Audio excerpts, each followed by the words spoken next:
저와 예비 남편은 단골 손님과 작은 가게를 운영하는 사장님 사이였어요. 저는 공무원 학원이 꽤 많이 있는 곳에서 컵밥과 커피를 함께 판매하는 소형 평수의 가게를 하고 있었죠. 앉을 자리는 많이 없었지만 저렴한 가격과 꽤 괜찮은 맛 덕에 공시생들에게 인기가 많은 편이었습니다. 그리고 예비 남편은 그 손님들 중 한 명이었습니다. 하루에도 수많은 학생들이 오가는 가게에서 예비 남편이 제 머리에 각인이 되었던 건 이유가 따로 있었습니다.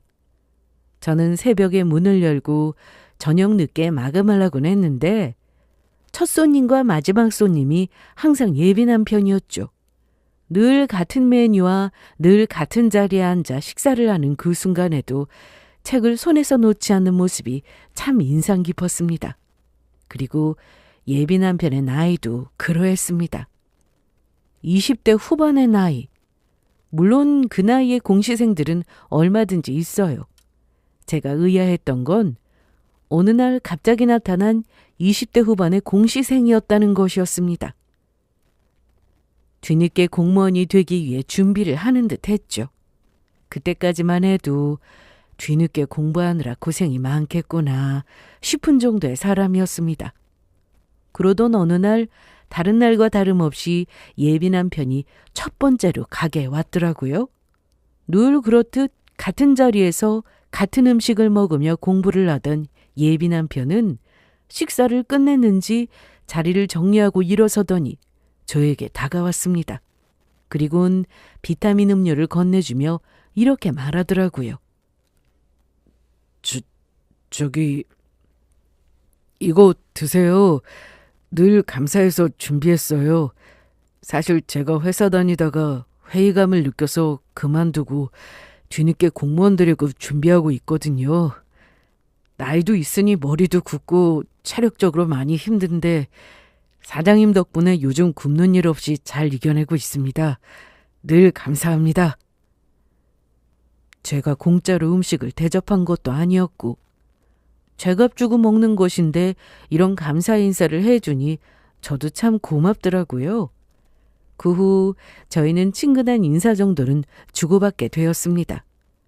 반갑다는 인사는 요즘 잘 지내는 안부로 이어졌고 어느새 오늘은 어땠냐는 하루의 일상을 공유하게 되었죠. 그렇게 시간은 흘렀고 예비 남편이 시험을 보기 일주일 전 여느 때와 다름없이 가게를 찾아온 예비 남편이 이렇게 말하더군요. 저 이제 시험이 일주일 남아서 한동안은 못 올 것 같아요. 그래서 말인데 저 이번 시험 진짜 최선을 다해서 볼 거거든요. 만약 내가 시험에 붙으면 그때 고백하러 와도 돼요? 아니, 고백하러 올 테니까 기다려주세요. 저도 바보가 아니니 어느 정도 눈치는 채고 있었습니다. 예비 남편이 저에게 호감이 있다는 것을요. 그리고 저도 그런 예비 남편에게 어느 정도 호감이 있었죠. 그래서 그 말이 갑작스럽긴 했지만 좋았고 결과를 기다리게 되었죠. 그리고 예비 남편은 저에게 말한 그대로 합격을 해 저에게 고백을 하더라고요. 저는 기쁘게 그 마음을 받았고 그렇게 저희는 연인 사이가 되었던 것이었죠. 1년가량 이어온 예비 남편과의 연애는 참 좋았습니다. 여전히 저에게만큼은 다정했고 뭐든 할 수 있다는 자신감에 차 있는 사람이었어요. 그런데 그 자신감이 때로는 조금 부담된다고나 할까요? 왜 그런 사람들 있잖아요. 속된 말로 표현하자면 자기 잘난 맛에 사는 사람들이요. 예비 남편이 딱 그런 부류의 사람이었어요. 자기가 생각해도 나 좀 대단한 것 같지 않아? 그 잘 나가던 회사를 딱 강단 있게 그만둔 것도 대단하지만 공무원 하겠다고 딱 마음먹고 공부 시작한 지 1년 만에 합격한 거잖아.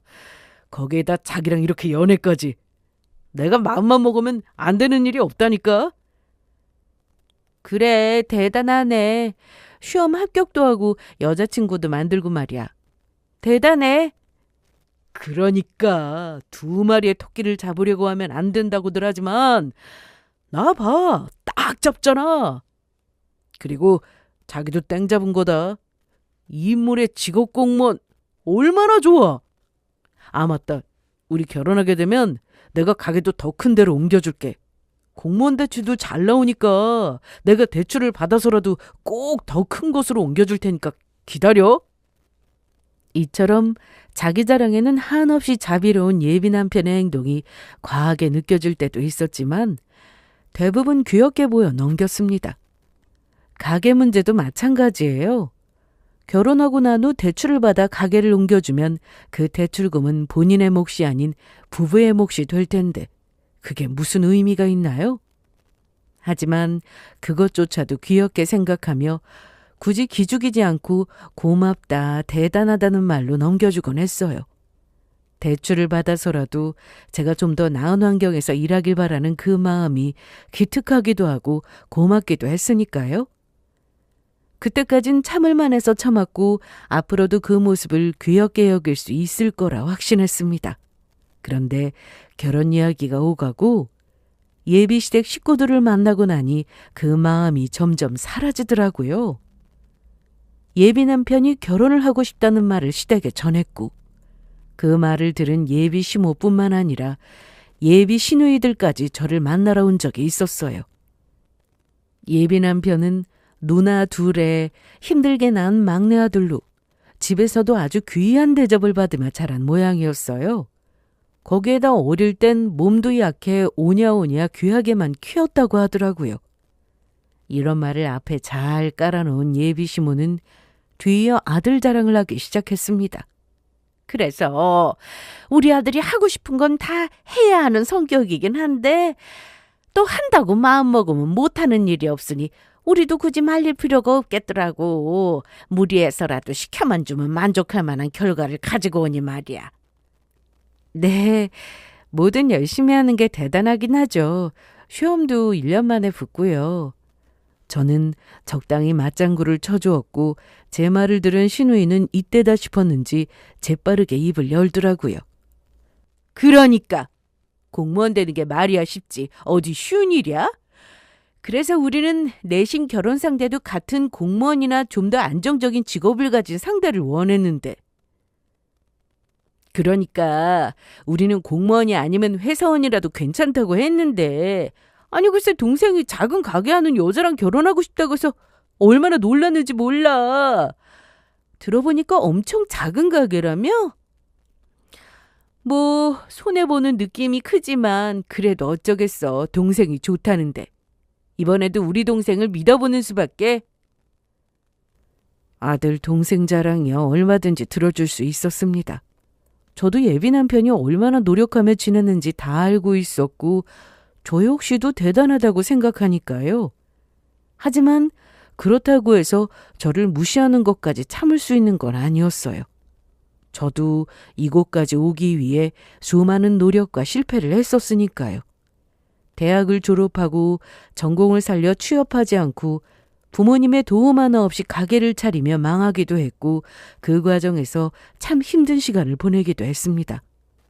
다시 한번 힘내보자고 이를 악물고 시작한 곳이 그 가게였고 그 가게만큼은 잘 운영하기 위해 밤낮 없이 노력한 제 피와 땀인 곳이었죠.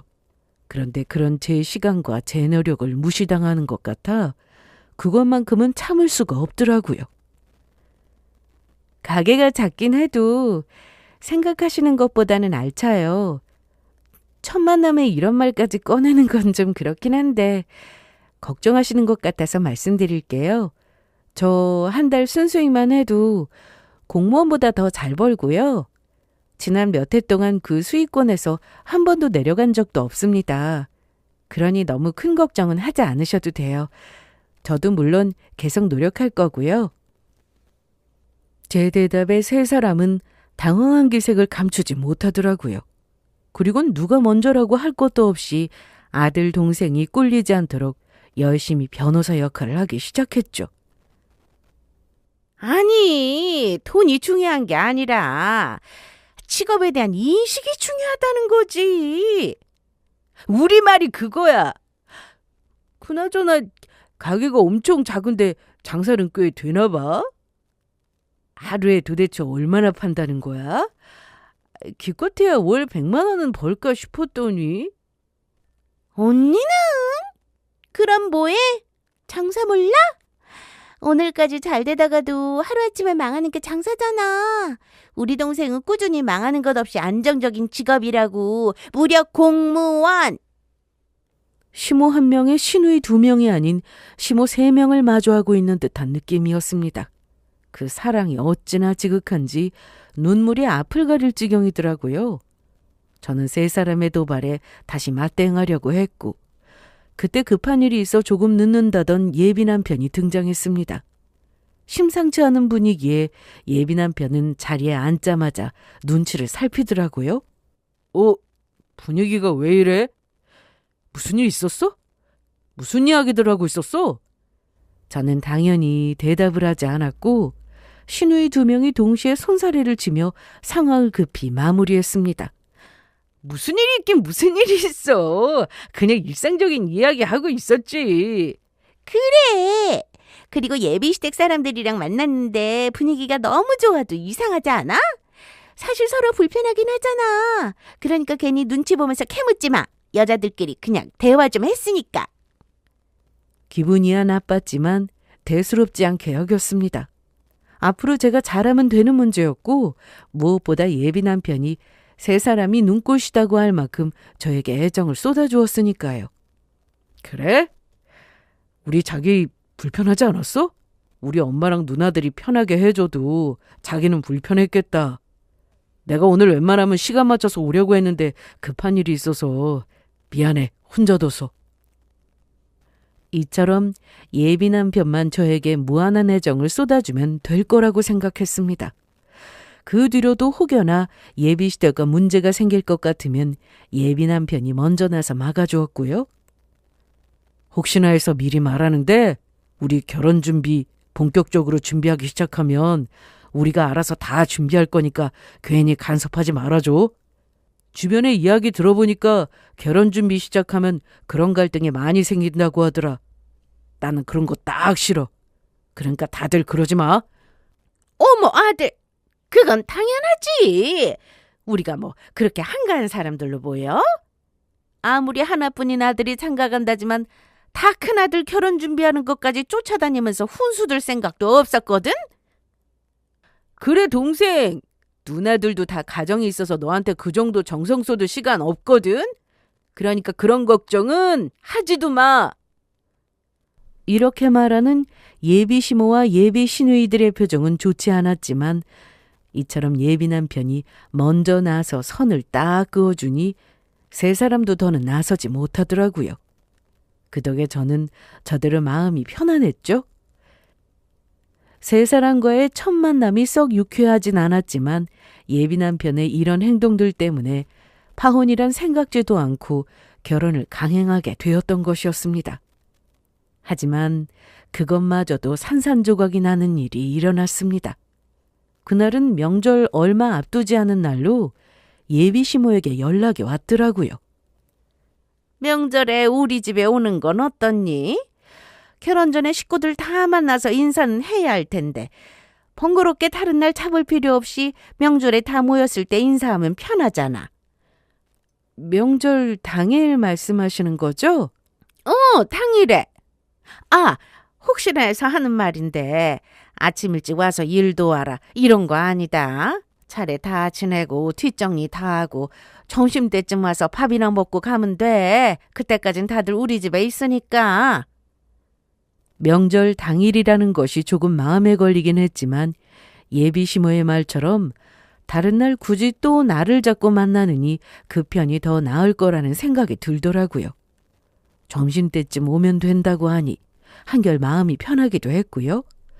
저는 알겠다고 했고 그렇게 명절 당일 예비 시댁으로 향했습니다.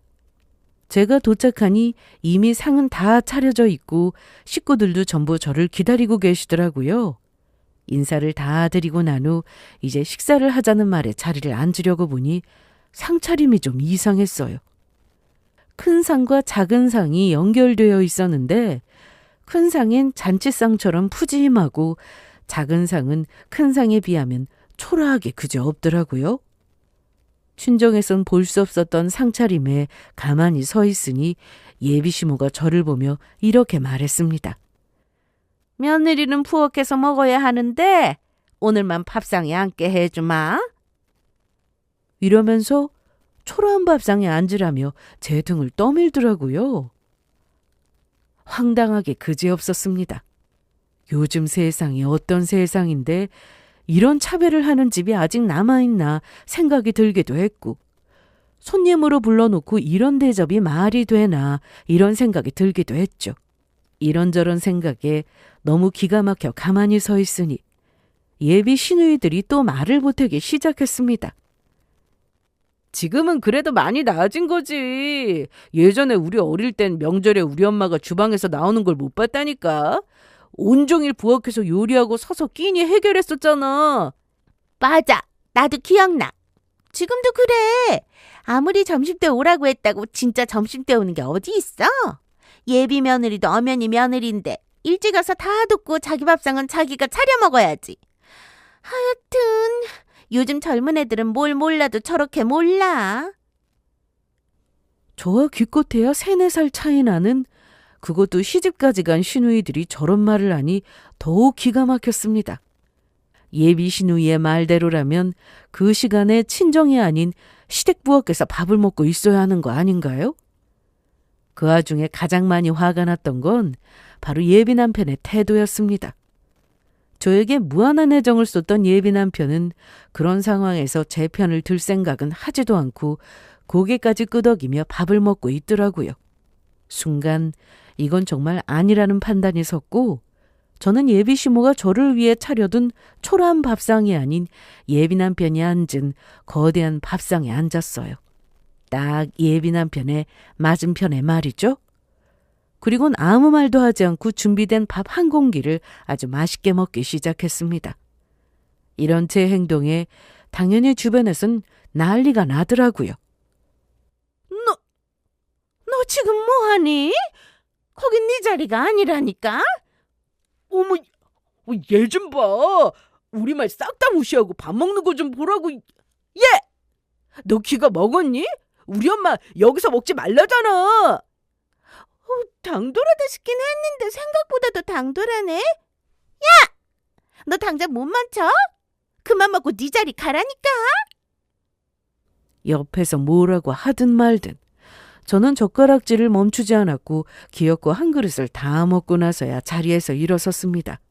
그리고 저를 황당하다는 듯 씩씩거리며 바라보고 있는 사람들을 바라보며 말했죠. 식사 대접한다고 해서 왔으니 일단 밥은 다 먹었고 제 얼굴도 다 보신 듯하니 저한테 바라던 볼일은 끝나신 거 맞죠? 저도 더는 볼 일이 없을 것 같으니 이만 가볼게요. 딱 이렇게 말한 저는 밥 먹을 때와 마찬가지로 누가 뭐라고 하든 싹 다 무시하고 그 집을 나와버렸습니다. 제가 그렇게 행동하자 예비 남편이 저를 따라 황급히 나오더라고요. 그리고는 저를 붙잡고 화를 내기 시작했죠. 이렇게 가면 어쩌자는 거야? 별것도 아닌 걸로 나랑 결혼 못하게 돼도 상관없어? 이대로 가면 우리 결혼 진짜 물 건너간다는 걸 몰라서 이래? 별거 아닌 걸로? 너는 이게 별것이 아닌 걸로 보여? 고작 밥상이잖아. 큰 밥상에서 먹든 작은 밥상에서 먹든 아니 부엌에서 먹더라도 굶긴 것도 아니고 일단 밥을 먹는다는 게 중요한 거 아니야? 아, 그래? 그러면 너도 우리 집에 오면 똑같이 당해볼래? 그러고 난 뒤에도 지금처럼 똑같이 말할 수 있는지 한번 지켜볼까? 그건 아니지.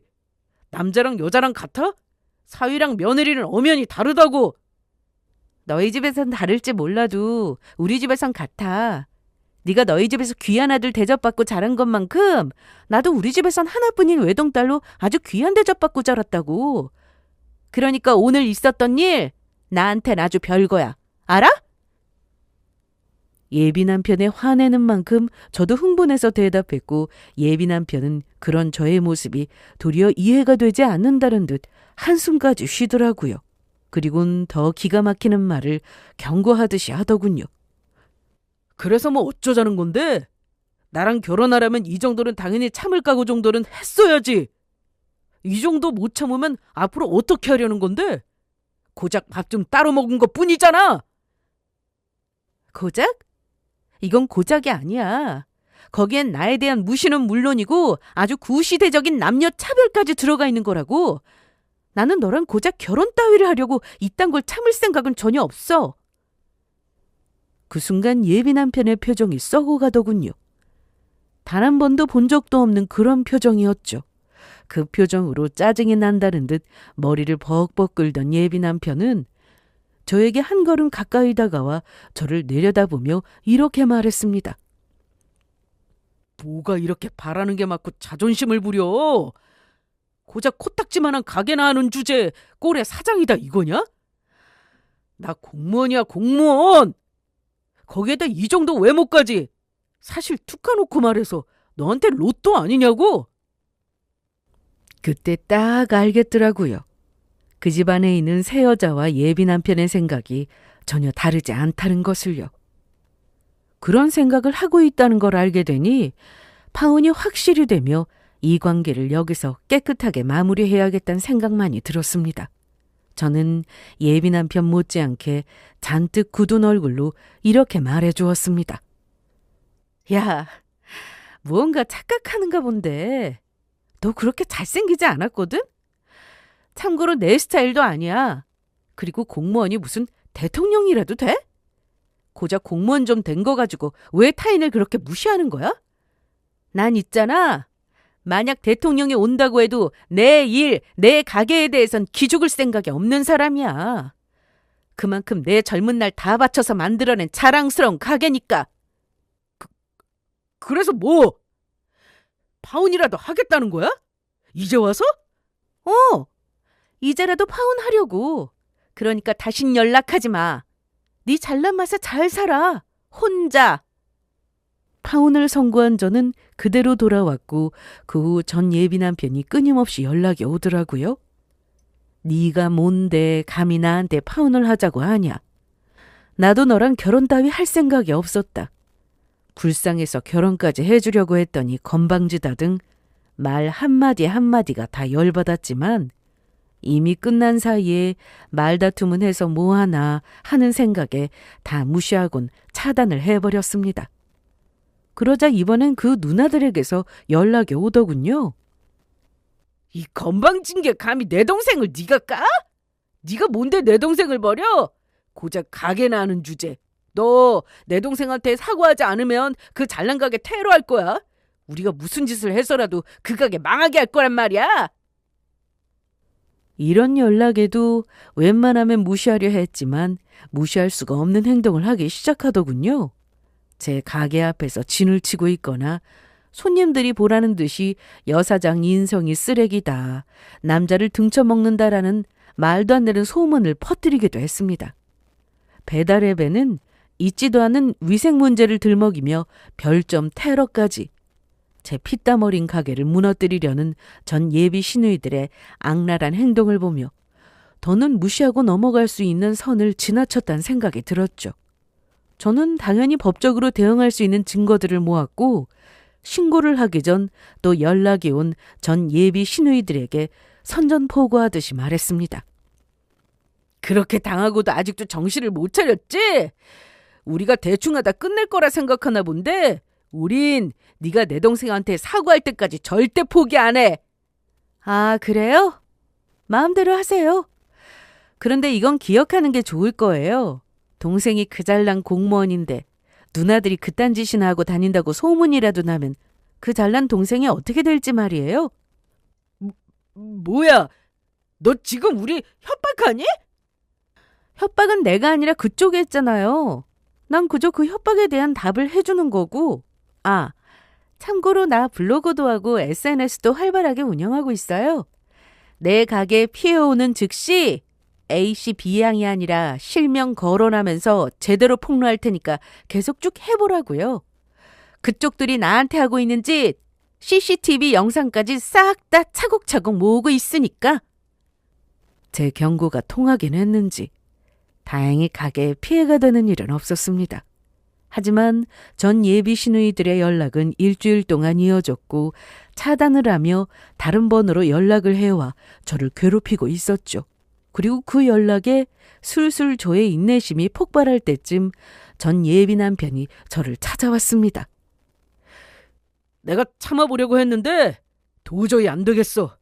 내가 왜 너한테 차여야 하는 거야? 내가 아무리 생각해도 이해가 되지 않아서 그래. 내가 너에 비해 부족한 게 뭐가 있다고 날 차? 내가 너보다 더 잘난 여자들도 다 차고 다녔는데 내가 왜 너 따위한테 파혼을 당해야 하는 거냐고? 그게 그렇게 궁금하면 너 자신이랑 너희 집안에서 했던 짓을 냉정하게 돌아봐. 그러면 알 수 있을 텐데. 왜 나한테 찾아와서 이러는 건데? 모든 원인은 다 본인한테 있는 법인데. 아무리 생각해도 모르겠으니까 그렇지.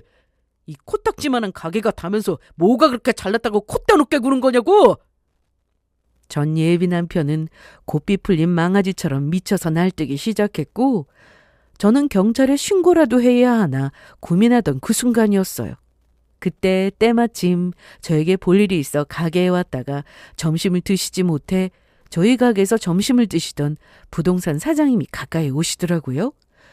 그리고는 저를 보며 아주 해맑게 그리고 아주 큰 목소리로 이렇게 말했습니다. 사장님, 가게 내놓으신 거 곧 계약될 것 같아요. 마침 이 가게에 나오기만 기다리던 분이 계셨는데 사장님이 가게 내놓았다고 연락드렸더니 당장 계약하고 싶다고 난리시네요. 전 예비 남편도 당연히 이 이야기를 들었고 사장님의 말이 끝나자마자 씩 웃으며 비웃음 가득한 억양으로 비아냥대더군요. 여기 이제 그만하는 거야? 왜? 이 작은 평수 월세도 감당이 안 돼서? 장사 잘 된다더니 다 거짓말이었구나. 그러게 내가 결혼하자고 할 때 했으면 좋았잖아. 그런데 이것보다 작은 가게가 있긴 해? 이제 어떡해? 유일한 밥벌이였을 텐데. 전 예비 남편은 자기 좋은 쪽으로 생각하며 아주 크나큰 착각을 하고 있었고 그 착각을 깨준 건 제가 아닌 부동산 사장님이셨습니다. 무슨 헛소리세요? 여기 사장님 이 상가 주인이시잖아요. 여기가 알짜비게 상가라 탐내는 사람들이 한둘이 아니었다고요. 다들 권리금은 당연하고 웃돈을 더 주고서라도 들어온다고 기다리고 있었다고요. 뭘 몰라도 한참 모르네. 네, 제가 운영하고 있던 가게는 제 명의의 가게였습니다. 부동산 사장님은 제가 되지도 않는 인간에게 무시당하는 것이 꼴보기 싫어 감사하게도 나서주신 것이었고요. 부동산 사장님의 친절한 설명은 여기에서 끝이 아니었습니다. 전 예비 남편에게 상황을 설명해 준 사장님은 다시 저를 보며 또 밝고 큰 소리로 이렇게 말하더군요. 이거 팔리는 대로 2층짜리 건물도 알아보신다고 그러셨죠? 마침 딱 사장님께서 원하는 건물도 있어요. 시간 나시는 대로 보러 가시면 될 것 같아요. 아, 그리고 사장님 아파트도 곧 월세 계약될 것 같아요. 사실 들어오려고 하시는 분은 아예 그 집을 샀으면 하던데 그것도 생각해 보시고 연락 주세요. 집값도 꽤 올랐고 지금 팔아도 손해는 아닌 것 같아서요. 가게는 굳이 4명이라고 밝힐 필요가 없어 밝히지 않았고 2층짜리 건물도 마찬가지였습니다. 결혼 준비다 뭐다 바쁜데 굳이 신경 쓰이게 하고 싶지도 않았고 다 결정이 되고 리모델링까지 다 끝내고 나면 보여주려고 계획 중이었죠. 청약으로 가지게 된 집도 비슷한 이유였어요. 공시생이었던 남자친구의 길을 죽일까 숨겼던 것이 이런 식으로 밝혀지게 되며 그게 통쾌한 복수가 되어버리더라고요. 상가, 건물, 집까지. 전 예비 남편이 모르는 제 재산들이 주르르 밝혀지고 전 예비 남편의 얼굴은 점점 사색이 되더라고요. 그 얼굴을 본 부동산 사장님은 아주 만족한다는 듯 싱긋 웃으며 마지막 말을 남기고 가게를 떠났습니다. 그까지 공무원이 뭐라고 큰 소리를 치나 몰라? 이제 그 건물주의 30평대 아파트까지 있는 젊은 여사장님이 또 어디 있다고? 하여튼 자기 복 자기가 찬 줄 모르고. 어찌나 감사하고 통쾌한지 저도 모르게 웃음이 다 나더라고요. 밝게 웃으며 사장님을 배웅한 저와는 달리 전 예비 남편은 점점 창백해지기만 하더군요.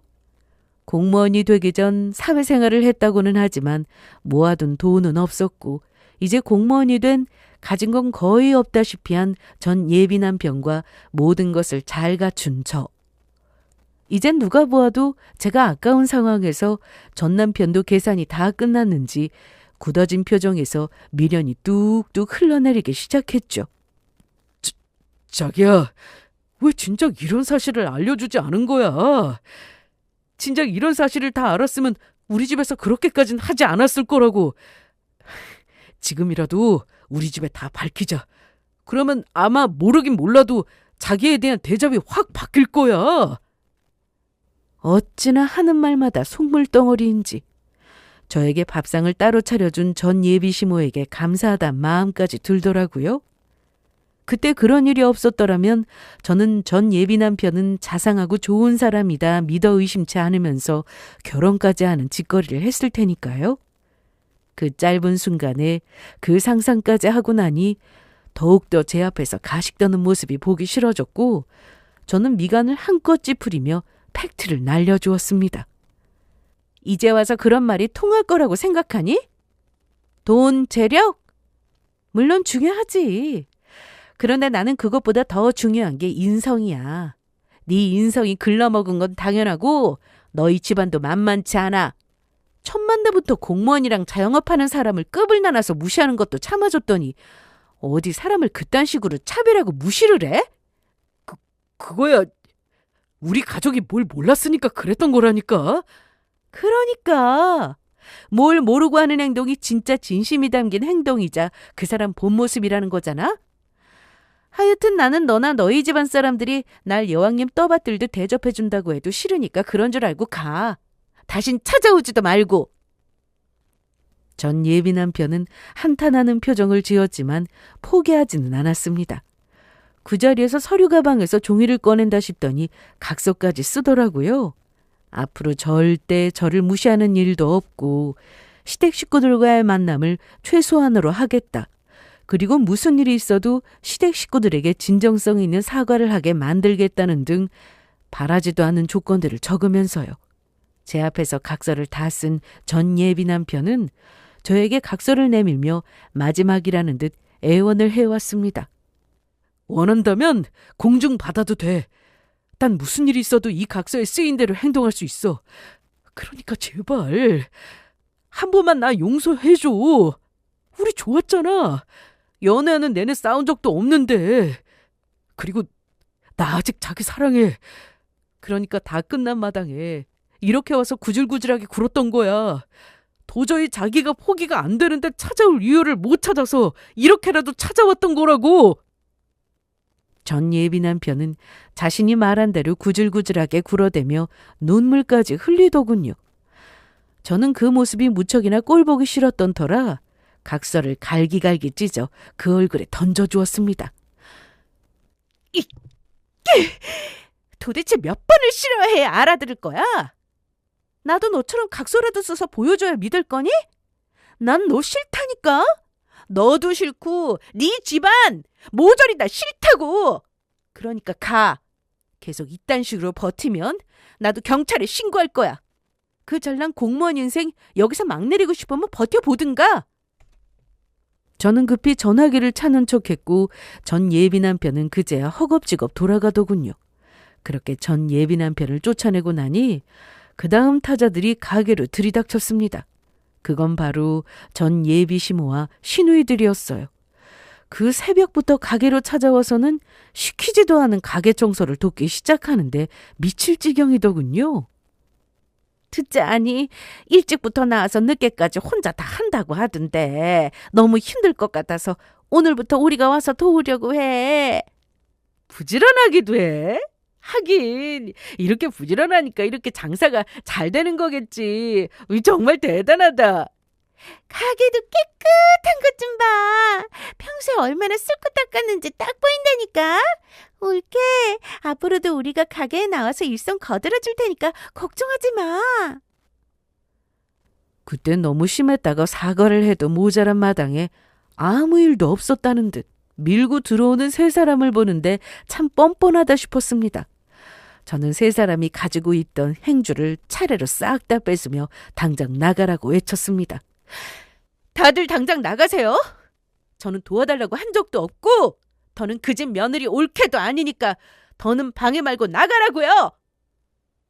눈 하나 깜짝하지 않고 자신들을 내쫓자 순간이지만 세 사람의 표정이 일그러지더라고요. 하지만 그것도 이내 저를 놓칠 수 없었던 세 사람은 전 예비 남편보다 더 속물 냄새를 풍기며 저에게 사과와 설득을 하기 시작했죠. 우리 며느리가 화가 많이 났구나. 그땐 우리가 미안했어. 우리도 며느리가 처음이다 보니까 기싸움을 한다는 게 너무 도를 넘었었어. 네가 우리 아들보다 더 잘 본다고 하고 잘 나간다고 하니까 그때 기라도 좀 죽여놔야 우리 아들이 편하진 않을까 싶어서. 그래 올케. 우리가 진짜 올케는 매번 주방에서 밥 먹이겠다는 게 아니다니까. 뭐 예전에는 그랬는데 앞으로는 며느리도 들어왔고 며느리한테 차별 없이 한 상에서 다 같이 먹을 거다. 이런 걸 보여주려고 했던 거지. 언니 말이 맞아. 밥 다 먹고 그 말을 하려고 했는데 올케가 화가 나서 밥만 먹고 가버리니까 우리도 얼마나 당황했는지 몰라. 어쨌든 미안해. 이때까지 일은 다 있고 앞으로 잘 지내보자. 우리가 많이 노력할게. 응? 참 기가 막혔습니다. 그렇게 후회한다는 사람들이 제 가게에 그딴 짓을 했나요? 전 예비 시누이는 눈앞에 일만 맡기에 급급해 자신들이 어떤 짓을 했는지는 다 잊은 모양이었어요. 그래서 저는 전 예비 시누이들이 저희 가게에 쓰레기를 버리고 가게 앞에서 손님들을 붙잡고 헛소리를 하던 모습이 담긴 영상을 보여주며 말해주었습니다. 이거 보여요? 그쪽들이 내 가게 앞에서 가게 버려놓고 들어오는 가게 손님한테 남자 등이나 쳐먹는다고 소문내고 있는 장면이에요. 아, 이 장면은 머리카락 나왔다고 하는 장면이고요. 이렇게 후회한다는 사람들이 이딴 짓은 왜 했나요? 두 사람은 당연히 아무 말도 하지 못했습니다. 대신 얼굴만 붉어지더라고요. 어찌나 저에게 빅엿을 먹이고 싶었던 것인지 CCTV를 반드시 바라보며 가운데 손가락을 내밀며 흔드는 장면이 이 순간에 나오고 있었으니까요. 예비 시모도 이런 사실을 다 알고 있었을 텐데 그 순간만큼은 전혀 이런 사실을 몰랐다는 듯이 화들짝 놀라는 척까지 하며 딸의 등짝을 때리더군요. 이것들이 이딴 짓거리를 해? 엄마가 그랬지? 그날은 우리가 너무 심했다고. 가서 사과하고 오라고. 아가야, 애들이 자기 동생에 대한 사랑이 넘쳐서 그랬나 본데 이것까지 내가 다 사과하마. 그러니 마음 한번 넓게 쓰고 우리 아들이랑 다시 차려보면 안 되겠니? 우리 아들 지금 상사병까지 걸릴 것만 같아서 그래. 밤마다 네 이름 부르면서 운다고. 전 예비 시모는 제 손을 잡고 간절한 척 연기를 했고 저는 그 손을 뿌리치며 말해주었습니다. 밤마다 내 집 내 건물 하면서 우는 거겠죠. 내가 그 인간을 모르는 줄 알아요? 그리고 아줌마도 그래요. 여기까지 찾아올 정성이면 솔직하기라도 하지. 그 나이에 잘 하지도 않는 연기는 왜 그렇게 하세요? 보는 사람 민망하게. 어쨌든 저는 그쪽 집안 아들과는 더는 연을 이어나갈 생각 없으니까 가세요, 당장! 저는 세 사람의 등을 떠밀며 나가라고 했고 그제야 세 사람은 본 모습을 내보이며 못 나간다고 난독을 피우더군요. 이판사판이라는 듯이요. 그래? 그렇게 원하면 솔직하게 말하마. 너는 왜 그런 걸 숨겨서 일을 이렇게까지 번거롭게 만들어? 네가 진작 집도 있고 건물도 살 예정이라고 했으면 우리가 그렇게 굴었겠어? 알아서 잘 대접해줬겠지. 맞아. 하여튼 속내가 검은 줄은 알았지만 사람을 이딴 식으로 가지고 놀 줄 누가 알았겠어? 어쨌든 이왕 결혼하기로 했고 준비했었으니까 그냥 결혼해. 이제 와서 파혼은 무슨 파혼이야. 우리가 앞으로 잘해주겠다잖아. 우리는 어차피 할 일도 없고 내 동생 만나준다고 할 때까지 찾아올 거니까 그런 줄 알아? 세 사람은 문 앞에 버티고 앉아 손님들이 들어오지도 못하게 막아버리더라고요. 고함을 고래고래 지르면서요. 저는 더는 그 사람들에게 뭐라고 하지도 않고 그 즉시 경찰에 신고를 해버렸습니다. 세 사람이라는 말에 많은 경찰분들이 출동해 주셨고 세 사람은 나란히 경찰차를 타고 끌려가더라고요. 이왕 신고를 하는 김에 두 누나가 한 짓도 증거를 제출하며 신고했고 다신 찾아오지 않겠다는 각서를 받고 합의를 해주었습니다. 그 후 저는 계약을 앞당기고 계획보다 더 빨리 가게를 처분했어요. 그리고 미리 봐두었던 낡은 2층짜리 건물을 사서 리모델링을 했죠. 그렇게 제가 다음 단계를 차근히 밟아가는 동안 전 예비 남편은 점점 나락으로 떨어지고 있더라고요. 전 예비 시모와 시누이들이 가게에서 난동을 피운 것을 공시생들 사이에 소문이 났고 그날 손님으로 왔다가 그 세 사람의 난동 때문에 들어오지 못한 공시생이 사진으로 찍어 올렸다고 하더라고요. 모자이크는 했지만 단골들은 제가 전 예비 남편과 결혼하려고 했다는 것을 거의 알고 있었고 한 학원 출신의 학생들도 많았기에 소문이 나는 건 한순간이었습니다. 그 소문은 곧 전 예비 남편이 일하는 곳까지 퍼져갔고 그것이 곧 전 예비 남편의 평판이 되었다고 하더라고요. 하지만 그것으론 전 예비 남편이 일하는 것에 직접적인 영향을 주진 못했습니다. 정말 전 예비 남편의 평판이 문제가 되었던 건 본인 행동 때문이었어요. 저와의 파혼 이후 놓친 것이 아깝기도 하고 차인 것에 충격이 여전히 컸던 전 예비 남편은 더욱더 자기 잘난 맛에 취해 지냈다고 하더군요. 그것이 같은 동료들에게만 그랬다면 덜했을 텐데 민원이 있어 찾아오는 사람들에게까지 건방지고 잘난 체를 하는 바람에 전 예비 남편에게 민원이 쏟아졌다고 합니다. 아마 모르긴 몰라도 그 어렵다던 공무원이 잘리는 일이 머지않은 미래에 일어날 것이라 생각했네요. 거기에다 전 예비 시댁의 분위기도 썩 좋지만은 않다고 하더라고요.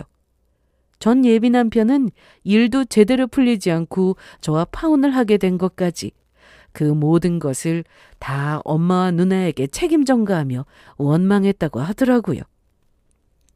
이게 다 엄마랑 누나들 때문이야.